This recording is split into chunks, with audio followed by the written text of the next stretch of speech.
Awesome, awesome.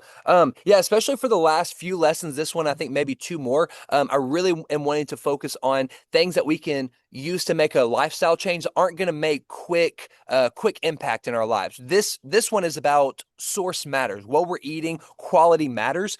It will make a difference, but it's not going to change the scale dramatically. What it's going to do is train your body to, well, I'll start with this quote. This was kind of the idea when I wrote this. The body doesn't just see food as fuel. It sees information. I do believe food is fuel, but it's not as simple as that. If it was, we can get enough protein, enough carbs, enough fat, enough vitamin C, enough zinc, or whatever it is, and be good. It's not that simple. Food is information. So quality does matter. It matters how our body works and breaks it down on a cellular level. Yes, we're breaking down food. Yes, we're taking that the amino acids, the buildup of protein to make the protein to work through protein synthesis while you're asleep to build those muscles, all these crazy things. But when it's low quality, it's going to perform that action at a low quality pace versus high quality. Your body's using every single little bit. It is information to the body. So, piece number one to that, you are what you eat ate. You are what your food eats. So, you are what you ate. That's the saying. You are what you eat ate. If you're eating beef and it's eating grain and soy and hormones and steroids its whole life, you are consuming that. If it never gets the sunlight, if it never gets real grass, if it's stressed out its entire life, it releases hormones. You are consuming those hormones. You are consuming the nutrients that that animal consumes.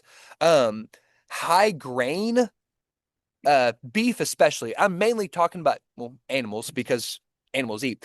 Um, Beef is one of my favorite things. I think it's the most nutrient rich foods that we can eat out of the animal category. You have meat, poultry, fish. I think beef is one of the best in that category. But when you're eating beef that has been fed grain, it's high in omega 6. Now, remember the whole seed oil conversation, basically, simply put, it's more than this, but simply put, the big debate in the seed oil or what kind of cooking oil we're using, high in omega 6 versus high in omega 3s. Omega 3s are the good, healthy fats that are good for the brain. So omega 6 causes inflammation. I believe, this is my belief, and based off of others, that omega 6 causes oxidation, and that's the whole issue with cholesterol. I don't think cholesterol itself is dangerous, but when it becomes oxidized through damaged oils, through high levels of omega 6, that's when we get heart disease. That's when we get things like cholesterol issues. So, you are what you eat. Eight, make sure what you are eating is grass fed, it's pasture raised, it's getting real food, it's getting real sunlight. Chickens are another one that's very common of just poorly raised. They get as many of them together as possible and they just throw corn and soy out. If they're out in a field, they're going to be fed some corn and soy, most likely. That's standard. But if they're out in an open field, they're getting the sunlight, they're getting the bugs, the ticks, and all those little things that God gave them to eat, to break down, and to give the most nutritious meat or eggs. And the same thing with dairy. Dairy is very, very much in that category. And fish, fish is hard. Wild caught is absolutely the best. It's not always super easy to get. Yes, farm, they can do it well, but wild caught is the best for that one. Okay, so you are what you eat. Eight, make sure we get high quality animal products, especially. If you listen to anything from here on out, you don't have to go organic everything, but grass fed, pasture raised, range free animal products, eggs, milk, all that.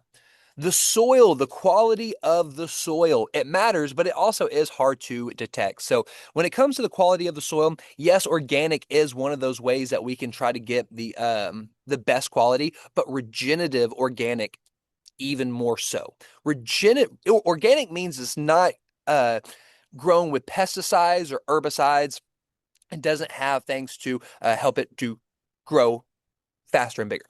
They're not putting chemicals for the weeds and for the bugs and all that good stuff. But regenerative organic means that the soil was you how do I say it?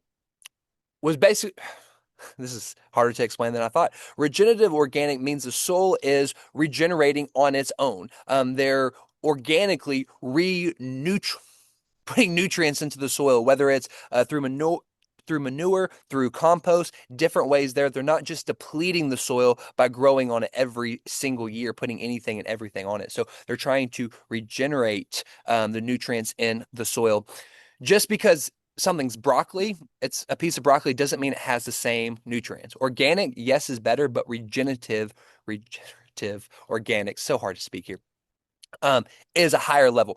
Yes, you can find these on the labels, ROC, regenerative, organic, certified. Also, going to farmers markets are a great way to get these as well. Number 3, organic. Well, title this, the Dirty Dozen versus the Clean 15. Yes, I want 100% organic. Sometimes it's kind of a waste of money. I love choosing organic every chance we can, but sometimes you're spending a little bit more when we don't need to. So let's see, let me make sure I found this category right. The Dirty Dozen, these are times where I would absolutely recommend getting organic because the way that they're grown and the way that they are, they can hold those pesticides and herbicides more so. So definitely go organic when you're buying strawberries, spinach, kale, peaches, pears, nectarines, apples, grapes, peppers, cherries, blueberries, and green beans. Dirty Dozen. You can look these up. These aren't special to me. I didn't come up with these. These are somebody else's because I don't eat nectarines very often. I wouldn't put those in there.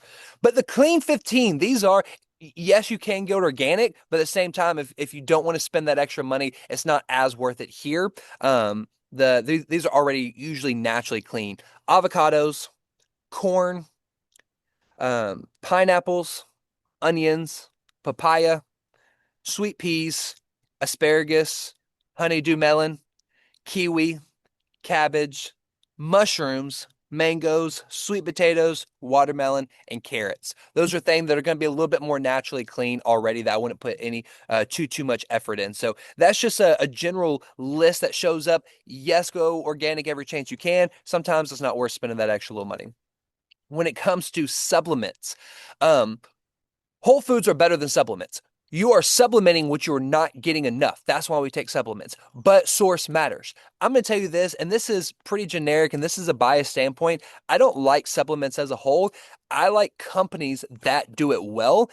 Ancient Nutrition is absolutely my favorite supplement company, and that's not because I want to promote it. That's not because we make the most money off of it. They care about the sourcing. They have regenerative farms here in Tennessee that they grow everything on.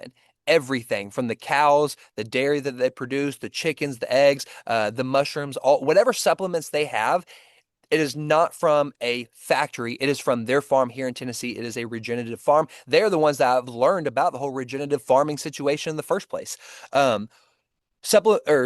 Quality matters when supplements, especially. One of the quotes that they had was most people are expensive urine factories because when we just take all these supplements, we literally just pee it out. Our body doesn't know what to do with it when it is synthetic. And the last thing I want to talk about was the ancestral filter. Would your great grandmother know all the ingredients that you are listing or that you are cooking with? When you are making something, can you make it from scratch? There are certain times where you don't need to out of convenience. There are, for example, when we do, let's say we're doing spaghetti. 2 ways we can do spaghetti noodles. We can do spaghetti squash and pull those. It's not the same texture, but it's pretty great. And the second thing is you can make your own spaghetti noodles. It's not that hard. It's not that easy. Don't get me wrong, but it's not that hard. I don't always do that, but that's what this ancestral filter means. Can you make things from scratch? And you can. You don't have to get it from a box. Another thing with spaghetti is the sauce. You can make that sauce from scratch. Just look it up online. Again, use Google, use AI chat box to find out the recipe. Or convenience-wise, you can get it from a jar if you can read all of the ingredients from the jar. Those are the good exceptions.